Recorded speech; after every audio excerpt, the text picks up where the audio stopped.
গাজা অভিমুখে চলা সুমুদ ফ্লোটিলায় হামলা করেছে ইসরায়েলি বাহিনীরা। জানা গেছে, যে জাহাজে বাংলাদেশের আলোকচিত্রী শহীদুল আলম ছিলেন তার কয়েকটি জাহাজ সামনে যে জাহাজটি ছিল সেটিতেই হামলা হয়েছে।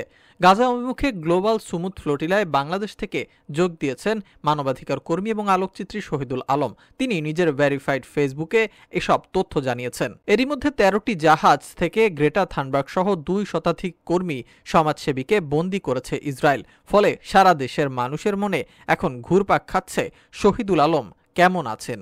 জানা গেছে, কনসায়েন্স নামে একটি বড় জাহাজে রয়েছেন শহীদুল আলম। এখন পর্যন্ত যে ১৩টি জাহাজ ইসরায়েল আটক করেছে সেটিতে কনসায়েন্স নেই। ফেসবুকের সর্বশেষ পোস্টে শহীদুল আলম লিখেছেন, আমরা বারবার যাত্রা করব, কারণ এই জলসীমা তোমাদের নয়, এই ভূখণ্ডও তোমাদের নয়, যতক্ষণ না ফিলিস্তিন স্বাধীন হচ্ছে।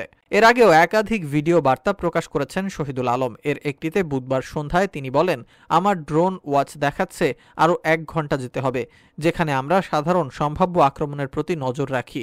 আমার ওয়াচে এর আগে একটি তুর্কি জাহাজ দেখা গেছে, তবে এখন পর্যন্ত বিপজ্জনক কিছু ঘটেনি। আরেক ভিডিওতে তিনি বলেন, আজ সন্ধ্যায় সমুদ্র উত্তাল হয়ে ওঠে, বজ্রপাত হয়, বিপদ আসে। আমরা দ্রুত ঝড়ের আগে যেতে চেষ্টা করি।